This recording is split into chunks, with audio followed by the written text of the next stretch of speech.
Okay, so in this video we're going to be talking about Pascal's triangle for binomial expansion.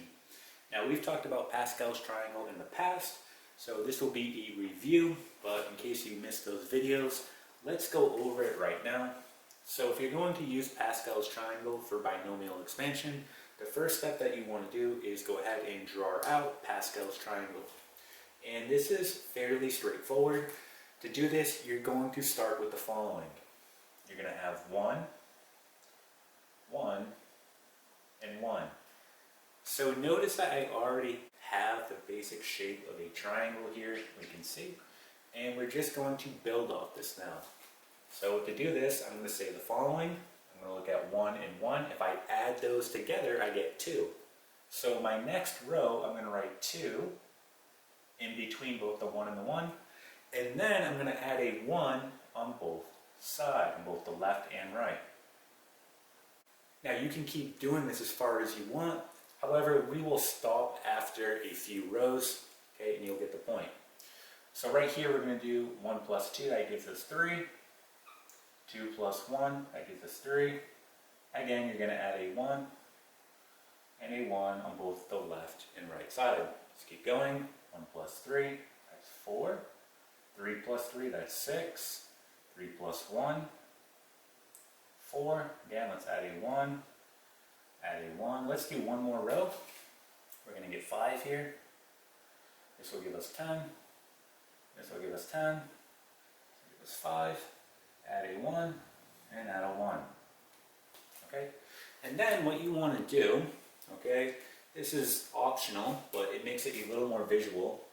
If you look at this diagonal right here, you're going to want to go ahead and outline that with a dashed line. We'll talk about why we want to do this. Alright, so I'm just going to outline this diagonal here with a dashed line.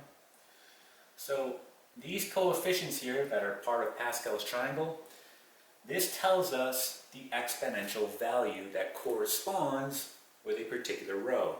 Alright, so for example, let's say we have the following binomial.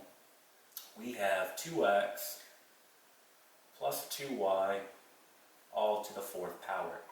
And you want to expand this using Pascal's triangle. So what you're going to do here is you're going to use your diagonal and you're going to look for the exponential value, in this case 4.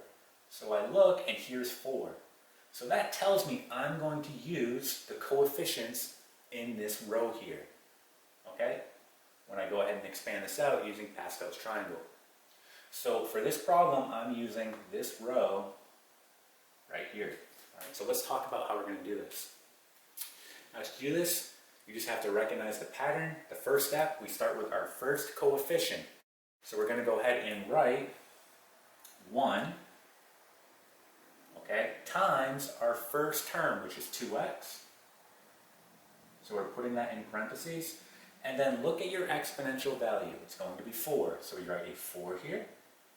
Then you move on to your second term, which is 2y. So times 2y, again, putting it in parentheses. And this is going to be to the 0 power.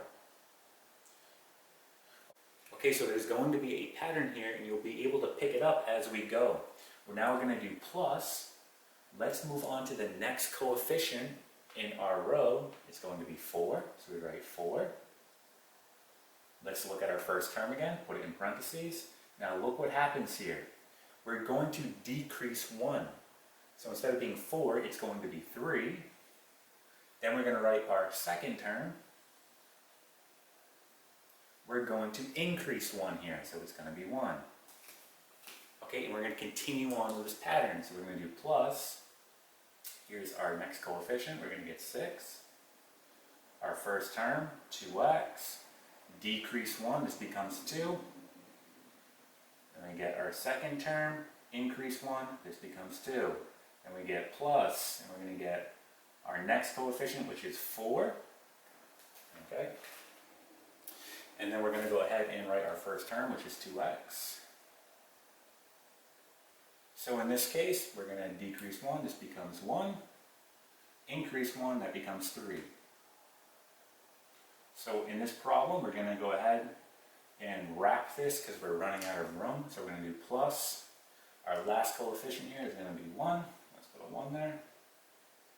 Okay, first term, 2x. Again, you're going to decrease 1 here, so instead of 1, it's going to be 0. Increase 1 here on your second term. Okay, that's now going to be 4. So once you have it all written out, you need to go ahead and simplify it down. So we can do this one term at a time. Remember, this whole part right here will be one term, right? This will be one term. So we can do this one term at a time. So looking at this part right here, let's see what happens. So we know anything to the 0 power is just 1, right? So we don't really have to worry about this. We're just looking at this. Remember, this exponent of 4 goes to both our x and our 2. So it's really 2 to the 4th power and x to the 4th power. So doing this out, we get 2 to the 4th power. That's going to give us 16. And I'm going to go ahead and write this in a different color because this will be our final answer. We're going to get 16 and then x to the 4th power. And that's it, because again, this is just 1, right? So you just get 16x to the 4th power. Moving on, let's do plus. Again, let's see what we get here. Let's take care of this. 2 to the 3rd power is going to be 8. Let's just take care of the numbers. So 2 to the 3rd power is 8 times 4, that's going to give you 32. Times 2, that gives you 64. So I get 64. And then let's take care of our variables. This is going to be x to the 3rd. And then we just get y. Okay, plus, let's move on. Again, right here, it's going to be 2 to the 2nd, so that's going to be 4. 2 to the 2nd here, that's also 4. So 4 times 4 is going to give us 16. And then 16 times a 6, that's going to give us 96.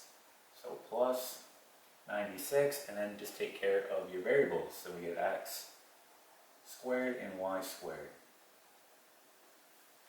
Okay, let's move on. So plus, looking here, this is just going to be 2, again, to the 1st power. So 2 to the 3rd power, that's going to be 8. So we have 2 times 8, which is going to be 16.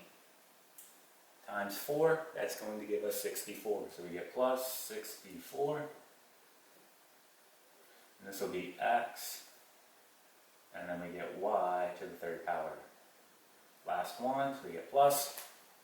Looking here, again, this is just going to be 1. So all we're really looking at is this right here. So 2 to the 4th power is going to be 16. So it's going to be 16y to the 4th power. So 16y to the 4th power. Okay, right here is going to be our final answer. So we just expanded the binomial using Pascal's triangle. Okay, and that is it.